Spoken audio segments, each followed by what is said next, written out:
पप्पू यादव के घर पर छापेमारी हुई है। यह बड़ी खबर आ रही है पूर्णिया से। निर्दलीय चुनाव मैदान में है पप्पू यादव और पप्पू यादव के घर पर छापेमारी की खबर आ रही है इस वक्त। तो यह बड़ी खबर, पप्पू यादव जिन्होंने महागठबंधन से बागी तेवर दिखाते हुए कांग्रेस से नाराज होकर और उन्होंने निर्दलीय नामांकन कर लिया है, चुनाव लड़ रहे हैं लोकसभा का चुनाव।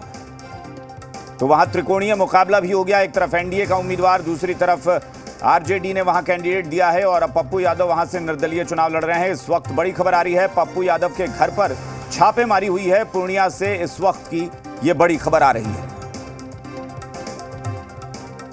और इस वक्त हमारे साथ जी बिहार रेजिडेंट एडिटर स्वप्निल जुड़े हुए हैं। स्वप्निल, बताएं जरा क्या जानकारी मिल रही है, किस मामले में यह छापेमारी हुई है? देखिए अभिषेक, है क्या कि जब पुलिस होती है, लोकल एडमिनिस्ट्रेशन जो होता है, उसके ऊपर ये जिम्मेदारी होती है कि वो जिले में जितने प्रत्याशी हैं उनके तमाम प्रचार तंत्र, प्रचार माध्यमों पर और तमाम इनपुट्स पर नजर रखे। तो ये लोकल एडमिनिस्ट्रेशन की तरफ से सर्च किया गया था। इसको सर्च के तौर पर देखा जाए, लोकल एडमिनिस्ट्रेशन की टीम पूरी पहुंची थी स्थानीय प्रशासन की और उन लोगों ने पूरा सर्च ऑपरेशन किया और सर्च के बाद जो है एक प्रचार वाहन को जब्त करने का इनपुट हम लोगों के पास है।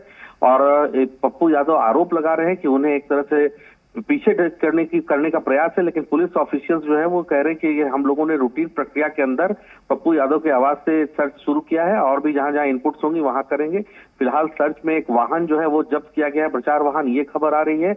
वहीं जो पप्पू के समर्थक हैं, खबर मिलने के बाद वहां पहुंचने लगे थे, जिसके बाद पुलिस एडमिनिस्ट्रेशन ने वहां संख्या काफी बढ़ा दी। संख्या बल काफी बढ़ गया था पप्पू यादव के आवास पर और पप्पू के जो समर्थक हैं उनको भी रोकने के, उनको वो कोई ऑकरेंस न करें, इसको लेकर के भी प्रशासन काफी अलर्ट था। और पप्पू यादव का यह भी कहना है कि उनको वाई स्तर की सुरक्षा प्राप्त है। तो ऐसी स्थिति में पप्पू यादव यह भी आरोप लगाते नजर आ रहे हैं कि वाई श्रेणी की सुरक्षा है, बावजूद इसके उन्हें ना तो प्रॉपर सुरक्षा गार्ड है, ये आरोप है, ये पप्पू यादव के आरोप को मैं कोट कर रहा हूँ, ना तो उन्हें प्रॉपर सुरक्षा बल दिया जा रहा है और ना ही उन्हें प्रॉपर एस्कॉर्ट और जो व्यवस्था होती है वो दिया जा रहा है, ये पप्पू यादव का कहना है।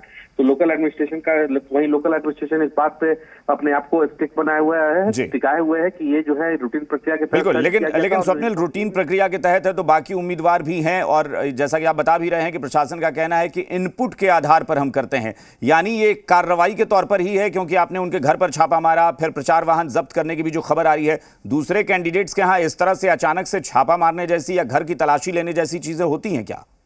नहीं, बिल्कुल नहीं। अभी तक तो बिहार में देखिए फर्स्ट फेज का इलेक्शन, अब एक हफ्ते से कुछ ज्यादा समय बचा है फर्स्ट फेज के इलेक्शन में, अभी तक कहीं से ऐसी खबर नहीं आई है कि किसी भी प्रत्याशी के घर पे कोई सर्च या छापेमारी जैसी कोई घटना हुई हो जिसमें पुलिस फोर्स को इन्वॉल्व किया गया हो, लोकल एडमिनिस्ट्रेशन के लोग पहुंचे हो और पहुंच करके रेड को किए हो। ऐसी कोई खबर अभी तक नहीं आई है। लेकिन इनपुट ये है कि ये पप्पू के घर पहुंची थी और काफी संख्या में पुलिस बल मौजूद था वहां पर, लोकल एडमिनिस्ट्रेशन के लोग थे और जिन लोगों ने ये पूरा सर्च जो है वो इम्प्लीमेंट किया है। एक प्रचार वाहन वहां जब्त भी किया गया है। पप्पू यादव क्या कह रहे हैं या फिर उनके समर्थक क्या कह रहे हैं कि अब यहां से नाराजगी बढ़ेगी? पप्पू यादव निर्दलीय मैदान में है, लेकिन बड़ी बात यह है कि वो महागठबंधन से बागी होकर मैदान में उतरे हैं। बिल्कुल, पप्पू यादव और उनके समर्थक का कहना है कि पप्पू का आरोप है कि कहीं ना कहीं उनको जो है इसका खामियाजा उठाना पड़ रहा है कि वो बागी के तौर पर चुनाव लड़ रहे हैं। लेकिन ये भी बहुत क्लियर है कि पप्पू यादव की ये आरोप है और आरोप पर जो है वो एडमिनिस्ट्रेशन रिएक्ट नहीं करता, क्योंकि ये चुनाव वो आचार संहिता लगी है। तो ये पॉलिटिकल आरोप है, ये कहना है जो उनके विरोधी लोग हैं, पप्पू के जो पॉलिटिकल व्यक्ति हैं। और देखिए पप्पू यादव भी, हम लोग कुछ देर में उनकी बात भी सुनाएंगे और कोशिश करेंगे कि उनके भी तमाम इनपुट्स तक पहुंचाएं कि पप्पू का क्या आरोप है। लेकिन स्वप्निल, एक सवाल ये उठता है ना कि पप्पू यादव आरोप लगा रहे हैं सरकार पर, बिहार में सरकार एनडीए की चल रही है, तो स्थानीय प्रशासन जाहिर तौर पर सरकार के अंडर में है, तो एनडीए की सरकार है।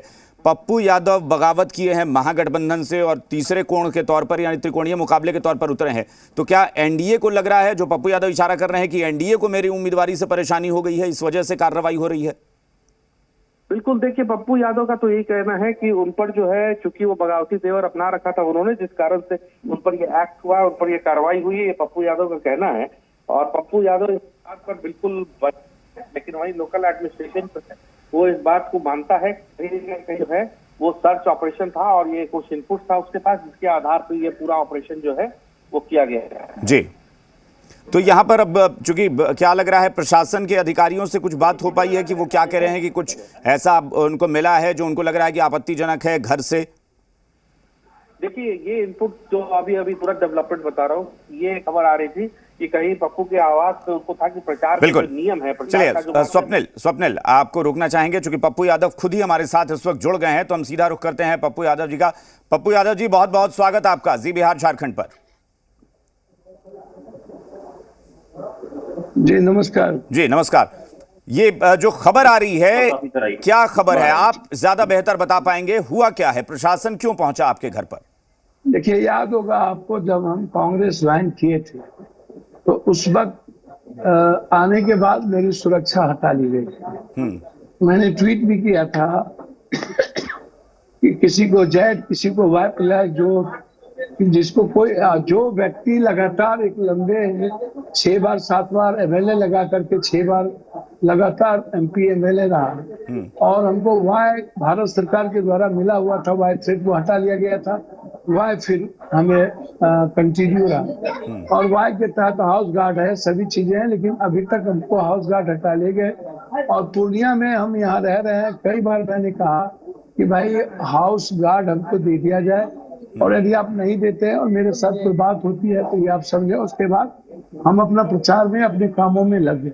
हमें कभी कोई मन में शंका भी नहीं है, डर का नाम का, चूंकि हम तो लड़े ही हैं सभी माफियाओं से, सभी ताकतवर लोगों से, कोरोना में भी लड़े, बाढ़ में भी लड़े, सिस्टम से लड़ते हैं और गलत लोगों से लड़ते हैं, आप तो सब कुछ जानते हैं। तो उसमें एक जो संभावनाएं बनती है बस उतना ही है।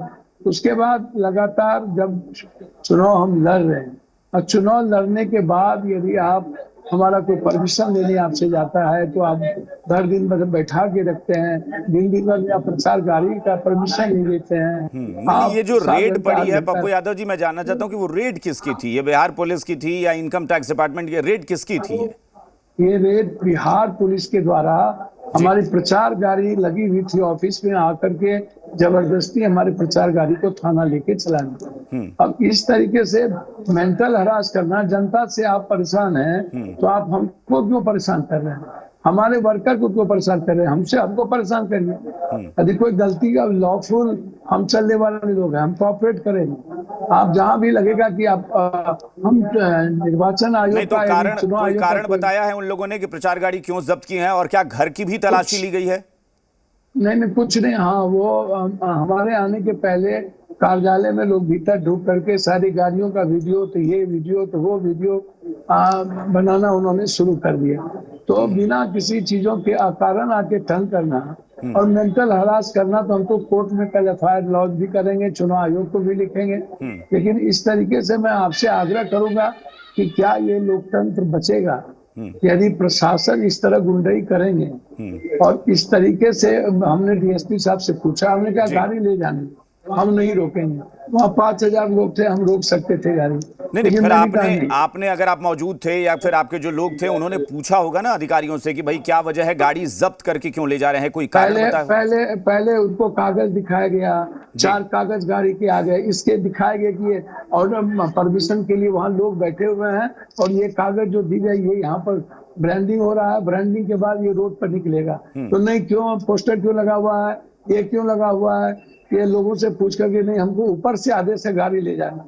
फिर मैंने हमारे साथ जब ऑर्डर हो, ठीक है पप्पू जी, हमारे सहयोगी स्वप्निल भी जुड़े हुए हैं। स्वप्निल, आपका भी कोई सवाल होगा तो आप सीधे तौर पर पूछ सकते हैं पप्पू यादव जी से। पप्पू जी, आपको क्या लगता है कि ये जो कार्रवाई हुई है, इस कार्रवाई का मोटो क्या है? आपने बताया कि आपको हरास किया जा रहा है, आपके लोग बैठाए जा रहे हैं, लेकिन क्या आपने प्रायर जो आवेदन होता है वो दे रखा था क्या प्रशासन को कि इतनी प्रचार गाड़ियां मेरी हैं, इतनी गाड़ियां निकलती हैं जो चुनाव आयोग का गाइडलाइन? नहीं, पहले तो ये समझिए ना, गाड़ी प्रचार होगी, रोड पर आवाज उठेगा, ध्वनि होगी, तब ना आप रोकेंगे कि प्रचार है या नहीं है। एक तो 4 गाड़ी की ऑर्डर 2 दिन में देता है, एक तो ऑर्डर देने में देर होती है। हमारे लगभग छोटे बड़े गाड़ी मिला के ऑर्डर के लिए वहाँ दिए गए हैं, तो वहाँ ऑर्डर का है वहाँ पर, तो उसके बाद दिखा दिया गया। ये 4 का आज परमिशन मिला, इस गाड़ी का हम लोग दिए हुए हैं, अभी दस्तखत एसडीओ साहब का होना है, जो नहीं हुआ है। तो नहीं, हमको ऊपर से ऑर्डर है गाड़ी ले जाना, हमको ऊपर से ऑर्डर है, हम नहीं जानते हैं ऊपर का फोन है, जो ऊपर का ऑर्डर होगा हम वही फॉलो करेंगे। तो ये इस तरह का टॉर्चर करना, ना तो सुरक्षा दिया गया, हमने कई बार यहाँ के एसपी साहब को चिट्ठी लिखी, बात की, हमको हाउस गार्ड नहीं दिया गया तो था। पप्पू जी जो BMP पप्पू जी थी, पप्पू जी आपको रोक रहा हूँ, पप्पू जी आपको रोक रहा हूँ। देखिए ये बात ठीक है कि गाड़ी ले गई, गाड़ी पर कितने आवेदन दिए गए, कितने का अप्रूवल मिला। आपको सुरक्षा का क्या कंसर्न है, इसको लेकर के आप ट्वीट भी करते हैं, तो आपको तो प्रायर मेरी जानकारी में सुरक्षा उपलब्ध थी। या वो तो आपको भी पता है, पहले वाई थ्रेट था, जब सरकार से हटे तो वाई थ्रेट हट के वाई हो गए। तो वाई में हाउस गार्ड है, फिर बॉडी गार्ड है, सारी चीजें हैं। जब चुनाव की शुरुआत हुई और हम कांग्रेस ज्वाइन किए